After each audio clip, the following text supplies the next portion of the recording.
At 9:47 in the morning on June 6, 1944, Lieutenant Thomas Fraser pushed the throttle forward on his P-51B Mustang and lifted off from his airfield in England.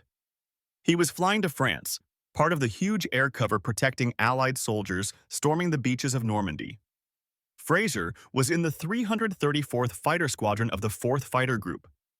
The Mustang he flew that morning was named Jerry. Olive drab camouflage, 450 caliber machine guns, a Packard-built Rolls-Royce Merlin engine making 1,490 horsepower. It was the best long-range fighter in the American arsenal. And Fraser knew how to fly it very well. But what Fraser did not know was that within hours his plane would be on the ground in German-occupied France, and within days a German test pilot would be flying it over Germany. That test flight would change everything the Luftwaffe thought they knew about the plane that was killing them in the skies over Europe. The problem started at 12,000 feet over northern France. Fraser's squadron was covering a group of bombers when his engine started acting up, oil pressure dropping, coolant temperature rising. The Merlin engine that made the Mustang so deadly was also its biggest weakness. It was liquid-cooled, with radiators under the fuselage and coolant lines running through the airframe. One small leak, one tiny hole from flak or bullets, and the engine would overheat in just a few minutes. Fraser had no choice. He radioed his flight leader, broke formation, and headed down. He needed to find a place to land before the engine stopped completely. The countryside below was a patchwork of fields and hedges, German territory. Enemy soldiers everywhere. But Fraser had no other choice. The engine was dying. He saw a field that looked flat enough. Wheels down, flaps down. He brought the Mustang in as gently as he could, touched down on rough grass and rolled to a stop. The plane was intact. No damage to the body, no bent propeller, no broken landing gear, just an engine that would not run. Fraser climbed out, looked around at the empty French countryside, and started walking, trying to avoid capture. He did not get far. German soldiers found him in a few hours. The Mustang sat in that field for less than 6 hours before a German recovery team arrived. They had a system for this, a well-organized operation run by special salvage units called Berg Battalion. Their job was to recover crashed Allied planes before American and British fighters could shoot them into pieces. The team worked fast. They drained the fuel, disconnected the battery, covered the cockpit, and posted guards. By night, a big truck with a flatbed trailer was backing up to the Mustang. By dawn the next morning, Fraser's P-51B was on a train going east toward Germany, heading to Rechlin, the Luftwaffe's main aircraft testing center. Rechlin was about 100 kilometers northwest of Berlin in a quiet area of Mecklenburg. The facility had been Germany's main aircraft test site since 1936. Every new German aircraft design went through Rechlin. Every captured enemy plane that could be made flyable ended up there too. The place had many runways, hangars full of experimental planes, workshops with expert mechanics, and a group of test pilots who flew everything from gliders to the newest jet fighters. One of those test pilots was Hans Lurch, 30 years old, trained as an engineer, and one of the best pilots in Germany. Lurch had learned to fly gliders as a teenager, earned his powered aircraft license in the 1930s, and joined the Luftwaffe when the war started. But Lurch never flew combat missions. His skill was too valuable. He was assigned to Rechlin as a test pilot, and his job was to fly anything they gave him and write detailed reports about how it performed. By June of 1944, Lurch had flown over 120 different types of aircraft. German designs, Italian designs, captured Soviet fighters, captured British bombers. He had test-flown Spitfires, Lancasters, P-38s, P-47s. He could take off in an unfamiliar plane without a manual, without a checklist, just using his engineering knowledge and pilot instincts. He had never crashed a single airplane in his entire career. That record was remarkable because he was flying enemy planes with no instruction books, no training, just educated guesses about the controls and how the systems worked. When Fraser's Mustang arrived at Rechlin on June 8th, Lurch was told to have it ready to fly within 2 days. That was unusually fast. Normally, captured planes sat for weeks while mechanics checked every system, looked for sabotage, repaired damage, and figured out how everything worked. But the Luftwaffe, was desperate for information about the P-51. The Mustang had appeared over Germany in large numbers only 6 months earlier, in December of 1943. Before that, American bombers had been escorted by P-38s and P-47s. Good planes, but with limited range. The bombers had been vulnerable deep inside Germany. Luftwaffe fighters had been killing them by the dozens. Then the Mustang arrived. Suddenly, American bombers had an escort that could go anywhere. Berlin, Munich, even targets deep in Poland. The Mustang could fly over 900 miles on internal fuel, 1,500 miles with drop tanks. It was fast, 440 miles per hour at 25,000 feet. It could climb to 42,000 feet. It could turn with a Messerschmitt 109. It could dive away from a Focke-Wulf 190. And it had .50 caliber machine guns that could tear a German fighter apart. In 6 months, the Mustang had changed the air war over Europe. German pilots who had owned the skies in 1943 were suddenly on the defensive kill ratios that had favored the Luftwaffe were reversing. And nobody in German command fully understood why this one American fighter was so much better than everything else the Allies flew. That is why Lurch was given only 2 days to prepare Fraser's Mustang. They needed answers. The mechanics at Rechlin worked around the clock. They pulled the engine, found the coolant leak that had forced Fraser down, and fixed it. They checked every system, every control surface, every fuel line, every hydraulic connection. They painted the undersides and tail bright yellow, the standard color for captured planes at Rechlin, so German anti-aircraft gunners would not shoot it. They painted large black crosses on the wings and fuselage. They gave it a German code, T9 plus HK. They filled the tanks with high-octane American fuel from captured stocks. By the morning of June 10th, the Mustang was ready. Lurch walked out to the plane at 0800 hours. He had studied every piece of information the Luftwaffe had on the P-51, including intelligence reports from pilots who had fought against them, technical drawings captured from downed aircraft, and performance estimates based on combat observations.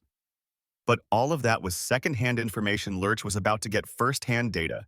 He was about to see if the P-51 Mustang was really as good as the Americans said, or if it was just another fighter that looked better on paper than in the air. The walk-around inspection took 20 minutes. The airframe looked strong and well-built. Smooth skin, flush rivets, clean lines. The wings were thin, much thinner than a Messerschmitt 109 or a Focke-Wulf 190.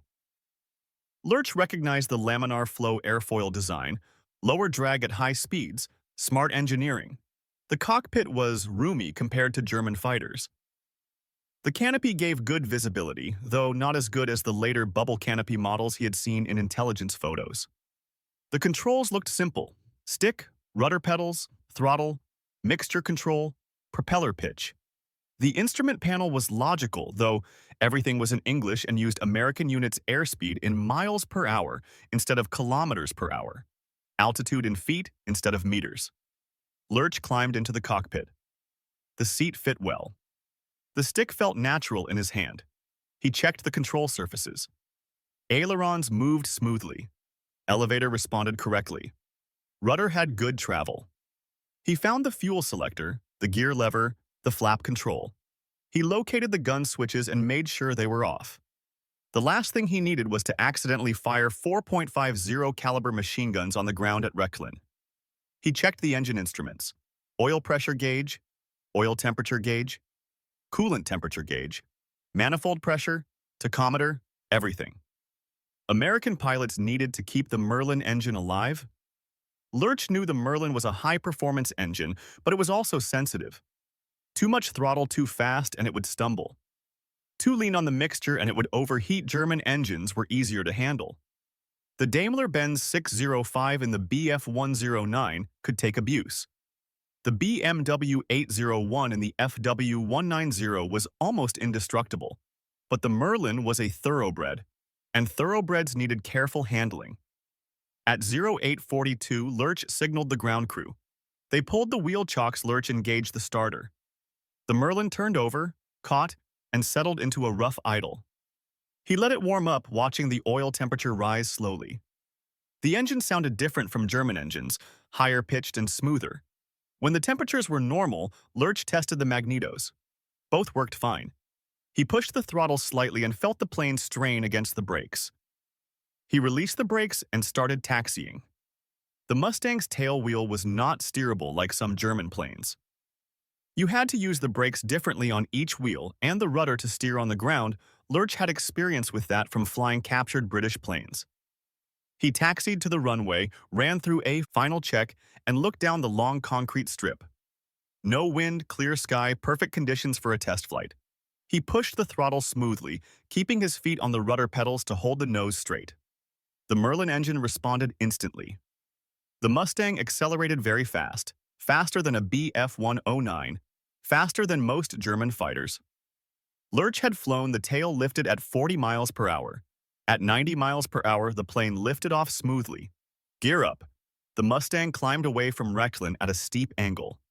The Merlin pulled strong at full power. Lurch leveled off at 5,000 feet and began his evaluation. The first thing that surprised him was how light the controls were. The stick needed almost no force to move. A tiny movement caused an immediate response. The ailerons were extremely effective. Lurch rolled the Mustang left, then right. The plane rolled faster than any fighter he had flown. In a Bf-109, you had to push hard to roll fast. In the F-190, controls got heavy at high speed, but the Mustang rolled almost too easily. Lurch had to be careful not to over-control. He checked the rudder. Responsive, but not too sensitive. The elevator was light but effective. The Mustang was stable in pitch and did not try to nose over or climb by itself. He tried a loop. The plane pulled through cleanly. No stalling, no buffeting, just smooth acceleration through the maneuver. He tried a barrel roll perfect. He tried a climbing turn, pulling 4 G-forces. The Mustang stayed smooth. No shaking, no warning of a stall. Lurch pushed the throttle to full power and accelerated in level flight. 160 miles per hour, 200, 250, 300. The Mustang was still accelerating. At 320 miles per hour, he leveled off and checked the Merlin's manifold pressure and RPM. The engine ran smooth, temperatures normal. He still had more power if needed. German intelligence had estimated the Mustang's top speed at 410 miles per hour at 20,000 feet. Lurch wanted to test that himself. He climbed to 23,000 feet, leveled off, and pushed the throttle to maximum continuous power. The Mustang accelerated, 360 miles per hour, 360, 400, 410, 416 miles per hour at 23,000 feet. German estimates were close but slightly low. The Mustang was even faster than they thought. Lurch reduced power and tested different setups. Flaps down, gear down, simulating a landing. The Mustang slowed smoothly. No bad habits, gear up, flaps up, back to high-speed flight. He tested the stall behavior clean setup first. Power off, nose up, slowing down gradually. The Mustang gave plenty of warning before it stalled. The controls got soft, the plane started to shake, and then the nose dropped gently. No wing dropped, no snap roll, just a smooth stall that was easy to recover. He tried it with a landing setup. Gear down, flaps down, power off. Same result. Good warning, gentle drop, easy recovery. He tried it with power on, like a combat turn. At full throttle, the Mustang would stall even in a sharp turn if you pulled too hard, but it gave clear warning through stick force and shaking. Lurch noticed the P-51 was actually easier to fly near a stall than most German fighters. The Bf-109 would spin if stalled in a turn. The F-190 would drop a wing violently. The Mustang just softened, giving time to notice the problem and recover smoothly when you relax the stick. That was important in combat. A fighter that could be flown aggressively without killing the pilot was very dangerous. Lurch spent an hour putting the Mustang through every move he could think of. Vertical climbs, split S's, chandelles, Immelmann turns, scissors maneuvers. The plane responded instantly to every command. It never did anything unexpected. It never tried to kill him. When he landed back at Rechlin at 10:15, the ground crew was waiting. They wanted to know what he thought. Lurch shut down the Merlin, climbed out of the cockpit, and said 5 words that would appear in his report the next day. It is a truly unique aircraft. Over the next 2 days, Lurch flew Fraser's Mustang 4 more times. He tested high-altitude performance reaching 36,000 feet. He tested dives, going past 450 miles per hour in a steep dive. He tested fuel use, endurance, engine handling, control response at different speeds and altitudes. He compared the Mustang to the latest German fighters, the Bf-109 G10 and the F-190 D9. His conclusion was clear. Only those 2 German planes could match the Mustang in combat, and even they were not clearly better. The Mustang was fast at all heights, climbed well, turned tightly, dove like a rocket, and had enough fuel to fight for hours. He also noted the weak points. The engine was sensitive to rough handling. The fuel system caused some instability. If the internal fuselage tank was filled to certain levels, the plane could stall at full throttle in a sharp turn, but these were small problems. Compared to the overall performance, Lurch's report was typed, classified, and sent to Luftwaffe Command. 1 copy went to fighter units defending Germany. The message was clear. The P-51 Mustang was the best Allied fighter in the sky. Do not underestimate it. Do not assume your Messerschmitt or Focke-Wulf was automatically better. The Mustang could beat you in a turning fight, could outrun you in level flight, and could dive away if things got bad. The only advantages German fighters had were bigger guns and experienced pilots. German 20mm and 30mm cannons hit harder than American .50 caliber machine guns. But by mid-1944, experienced German pilots were getting fewer and fewer. German pilots were being killed faster than they could be replaced. The Americans were not the only ones who noticed something unusual. German fighter pilots began receiving information about the Mustang's abilities, information that went against what they had been told before. At JG-1, a fighter wing defending northern Germany, pilots gathered in a briefing room to watch a demonstration. Outside on the airfield, several captured Allied planes had landed. P-38s, P-47s, a Spitfire, and a Mustang with German markings. The unit that toured these airfields was called the Wunders Circus Rosarius, the Rosarius Traveling Circus, named after Hauptmann Theodor Rosarius, who commanded the second staff of the Versuchverband Oberkommando Luftwaffe, the experimental unit of the Luftwaffe High Command. Rosarius's job was to teach German pilots about Allied planes so they would understand their opponent's strengths and weaknesses. The briefing officer stood in front of the room and spoke carefully. You have been told that the Bf-109 and the FW-190 are better than American fighters. In some ways, this is true, but the P-51 Mustang is different. You will see it demonstrated today. Pay attention to its roll rate, its acceleration, its turning ability. It is faster than you expect. It can turn tighter than you have been taught, and it has the range to follow you home if you try to escape. Some of the pilots shifted uncomfortably. They had fought against Mustangs and knew what the briefing officer was saying was true, but officially admitting it was different. After the briefing, the pilots walked out to the flight line.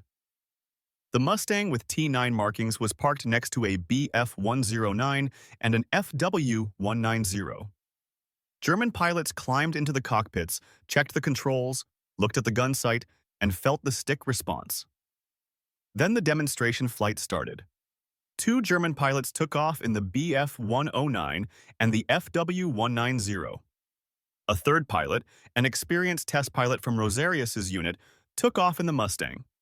The 3 planes climbed to 10,000 feet, circled the airfield, and began a simulated dogfight. The pilots on the ground watched closely. They saw the Mustang keep up with the Bf-109 through sharp turns. They saw it roll faster than the FW-190. They saw it accelerate away from both German planes in level flight. They saw it climb at the same rate, dive faster, and maneuver confidently. When the 3 planes landed, the German pilots who had been watching were quiet. That demonstration showed the problem the Luftwaffe faced. For years, German pilots had been told their planes were the best in the world. In 1940, 1941, and 1942, that was mostly true. But by 1944, the Americans had caught up, and in some cases, they had pulled ahead. The Mustang was proof.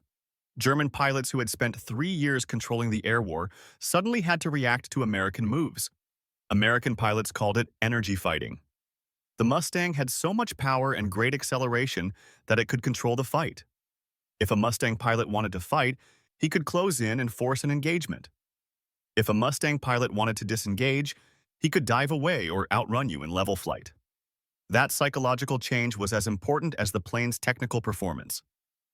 By August of 1944, Lurch's report on Fraser's Mustang had been sent throughout the Luftwaffe. Fighter units got copies. Training squadrons got copies. Engineering teams got copies. The report was detailed, technical, and honest. It did not sugarcoat the Mustang's performance. It did not claim German planes were better just for propaganda. It simply stated the facts. The P-51 Mustang was an excellent fighter. It had exceptional range. It was fast at all altitudes. It could turn well. It had strong weapons. And most importantly, it was being made in large numbers. The Americans could lose Mustangs and replace them within weeks. Germany could not replace experienced pilots. By late 1944, the Luftwaffe was running out of trained pilots faster than training schools could produce new ones. Young pilots with 50 hours of flight time were thrown into combat against American pilots with 200 hours of training and 50 combat missions. The result was predictable. German pilots died. American pilots scored kills. One of the most dramatic examples happened in March of 1945. By then, the war was almost over. Germany was being overrun from the east by Soviet forces and from the west by American and British forces. The Luftwaffe was a shadow of its former strength. Most experienced pilots were dead or captured. Most planes had been destroyed on the ground by strafing attacks. Fuel was so scarce that many remaining planes could not fly. In early March 1945, American intelligence officers began questioning captured German pilots. They wanted to know what the Germans thought of American planes. 22 captured Luftwaffe pilots, many experienced aces, were interviewed. The results were compiled into a classified document called the Air Intelligence Weekly Summary, dated March 23, 1945. The section titled Allied Fighters as Germans See Them contained detailed opinions from men who had fought against P-38s, P-47s, and P-51s. The results were clear. The captured German pilots rated the P-51 Mustang as the best American fighter. They respected its speed, range, and agility. Some said they would only try to outrun it if they had a big head start. Others said only the most skilled German pilots dared to fight a Mustang in a turning fight because the Mustang's agility was hard to match. One experienced pilot said that American .50 caliber machine guns were very effective against fighters because they fired many bullets quickly with deadly accuracy. The Luftwaffe had spent 2 years creating tactics to defeat American bombers and fighters. Those tactics worked against the P-38 and the P-47, but they did not work as well against the Mustang. The Mustang was too fast, too maneuverable, and had too much power. Endurance. By the time these interrogations were done, the air war's outcome was clear. The Luftwaffe had been defeated. Allied air forces completely controlled the skies over Germany. German pilots who managed to take off faced overwhelming odds. 5-1, 10-1, sometimes 20-1, and many of those Allied fighters were Mustangs. Hans Lurch survived the war. After Germany surrendered in May 1945, he was captured by American forces. They knew he was valuable as a test pilot, and for his knowledge of German aircraft development, he was questioned a lot about the planes he had flown and the reports he had written. The Americans wanted to know what Lurch thought about their planes, especially the P-51. Lurch told them the truth. The Mustang was one of the best planes he had ever flown. It had a mix of speed, range, and maneuverability that very few fighters could match. It was well-engineered, well-built, and deadly in combat. The Americans took notes. After the war, Lurch returned to civilian life in Germany. He worked as an engineer and sometimes as a test pilot for German aviation companies. In 1980, he published a book called Luftwaffe Test Pilot, Flying Captured Allied Aircraft of World War II. The book was based on his wartime logbooks and had detailed descriptions of every plane he had flown. The chapter on the P-51 Mustang was one of the longest. Lurch described Fraser's plane in detail, talked about the test flights at Rechlin, and gave his honest opinion of its performance. He never saw the P-51 as an enemy plane. To Lurch, it was just a well-designed machine. As an engineer and a pilot, he appreciated good design no matter which country made it. Lurch died in 1994 at about 80 years old. His book is still one of the most detailed accounts of Luftwaffe aircraft testing during World War II. Lieutenant Thomas Fraser, the pilot who forced his Mustang down in northern France, spent the rest of the war as a prisoner in Germany. He was captured on June 6, 1944, the same day the Allies landed in Normandy. He was freed in May 1945 by advancing American forces and returned to the United States that summer. He never knew what happened to his plane until years later when researchers tracked the story through German records. Fraser learned that his P-51, nicknamed Jerry, had been tested by one of Germany's best pilots, flown by the Rosaria Circus to many Luftwaffe bases, and used to train German pilots on how to fight Mustangs. The plane, designated T9 plus HK, was lost on December 10, 1944. Fraser's service record listed one plane lost to mechanical failure over enemy territory on June 6, 1944. It did not say that his plane became one of the most important intelligence sources the Luftwaffe had on the P-51 Mustang. The P-51 Mustang changed the air war over Europe in ways beyond just performance numbers. It was not only fast, maneuverable, or long-ranged. It had all those qualities combined in one plane. It was built in huge numbers.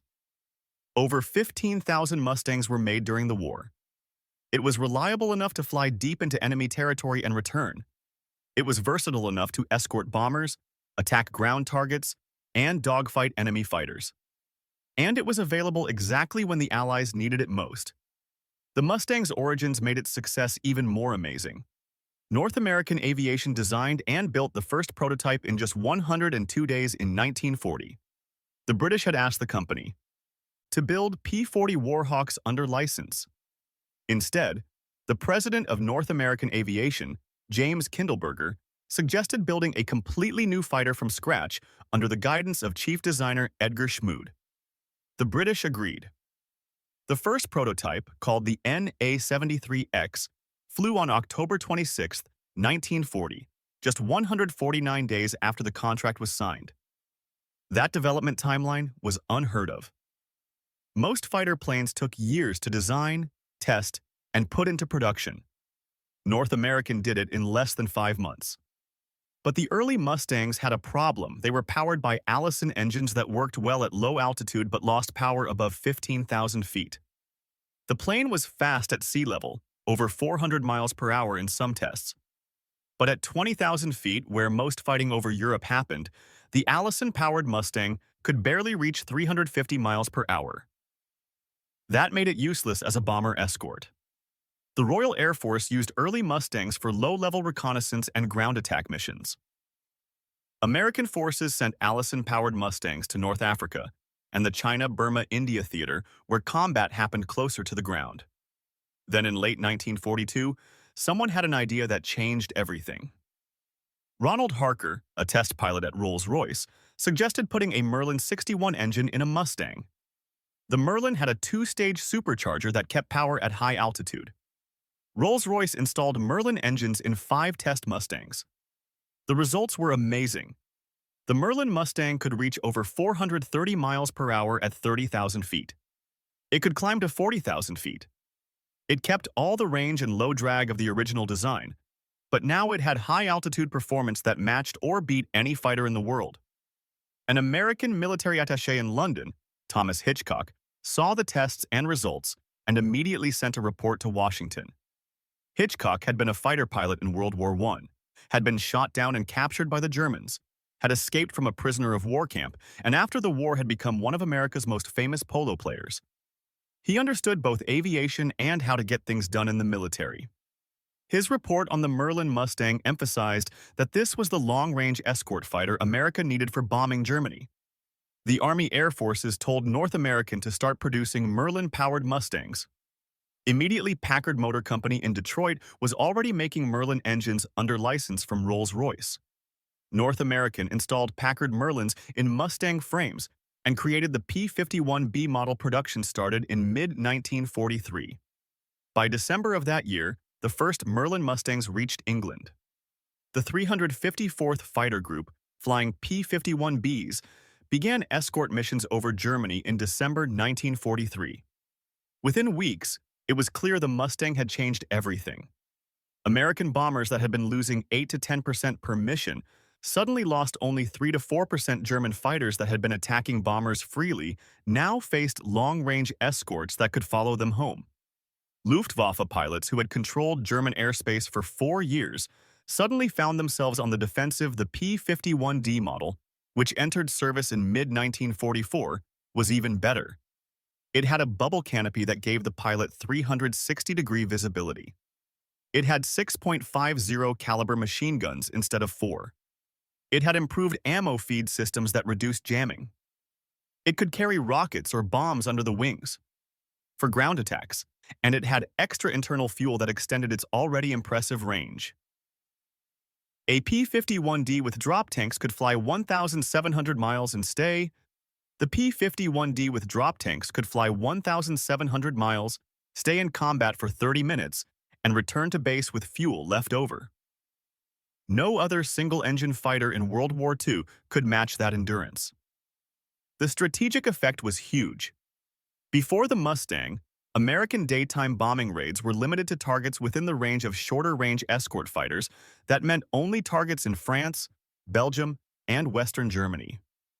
Berlin, Central German industrial centers, and oil refineries in Poland were too far. German factories could be moved east, out of reach of American escorts, and keep producing planes and weapons. But when the Mustang arrived, nowhere in Germany was safe. Bombers could hit any target, and Mustangs would protect them. German industry, which had been spread out to avoid bombings, was suddenly vulnerable again. Oil refineries, airplane factories, ball-bearing plants, chemical works, transportation hubs, all were within reach of American bombers with Mustang escorts. In late 1943 and early 1944, the Allied bombing campaign against Germany was suffering terrible losses. Bombers were being shot down by the hundreds and crews were dying. The campaign was almost stopped. Then Mustangs arrived in large numbers. Suddenly, bombers had protection all the way to Berlin and back. German fighters could not attack bomber formations without facing long-range American escorts. Luftwaffe pilots who took off to attack bombers found Mustangs waiting above them, ready to hunt. The air war changed. In February 1944, General Jimmy Doolittle made a decision that changed American fighter tactics. Doolittle had just taken command of the 8th Air Force in England. Before him, American fighters had to stay close to bombers at all times. If enemy fighters attacked, American fighters drove them away, then returned to escort. This defensive tactic protected bombers but let German fighters escape and attack again later. Doolittle changed the rules. He told his pilots to hunt German fighters aggressively. If enemy planes were seen, American pilots should follow them wherever they went, shoot them down, and destroy them on the ground if possible. The goal was not just to protect bombers, but to destroy the Luftwaffe completely. This new tactic, combined with Mustang long range and high performance, was deadly for German fighter forces. American pilots could now chase German fighters across all of Germany. If a Luftwaffe pilot took off to intercept bombers, Mustangs would chase him. If he tried to land, Mustangs would follow him to his airfield and shoot him during landing. If he landed safely, Mustangs would strafe his planes on the ground. German pilots called this tactic free hunting. American pilots called it fighter sweeps. No matter the name, it was extremely effective. One example happened in January 1944.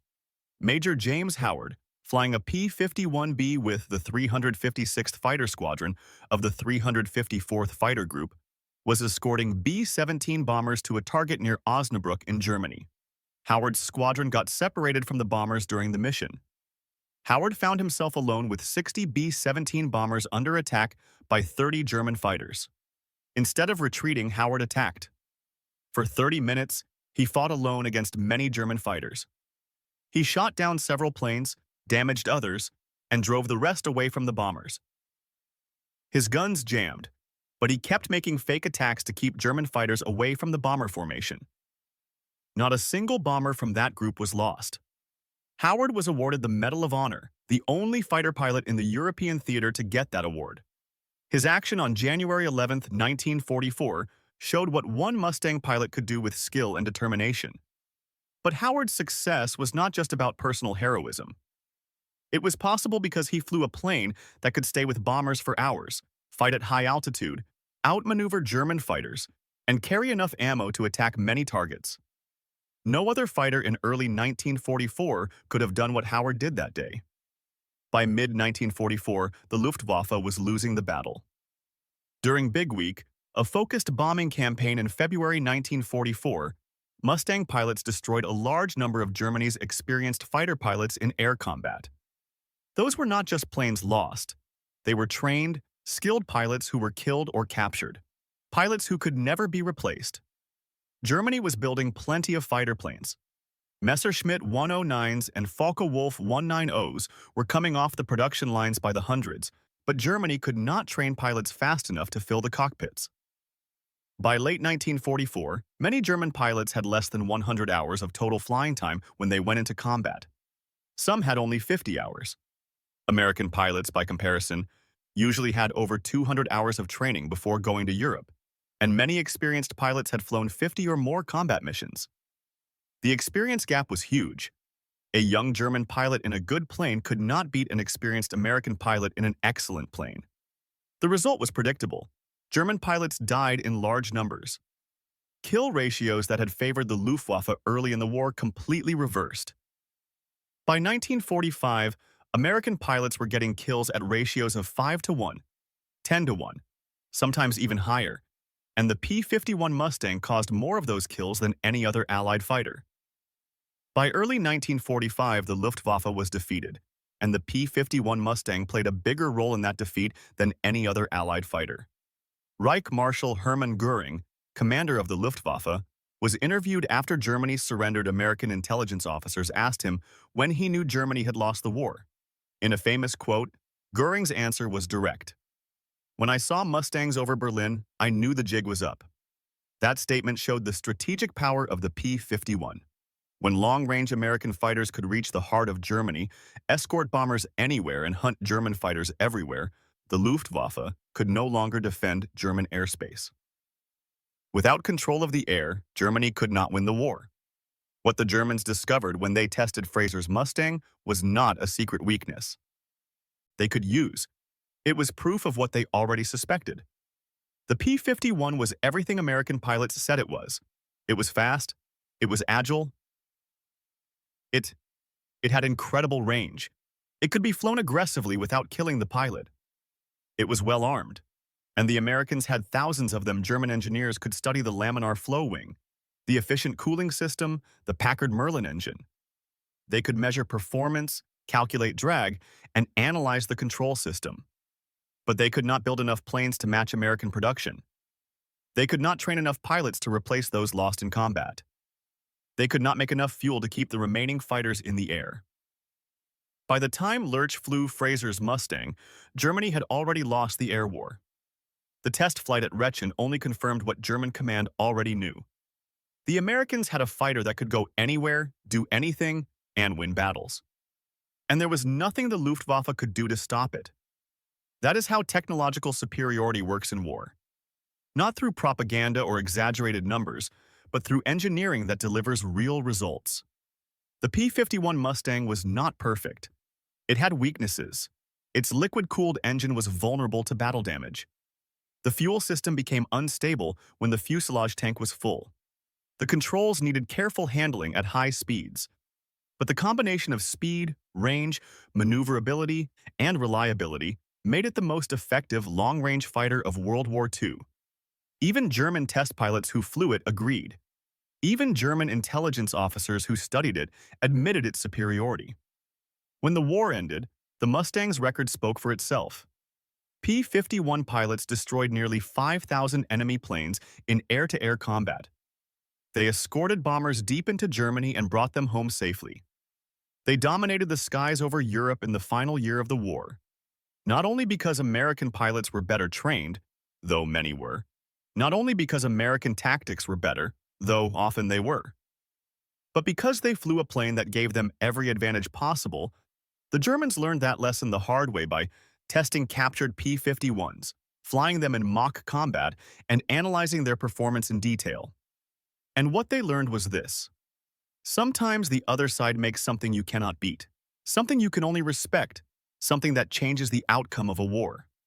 The P-51 Mustang was that plane, and even its enemies knew it.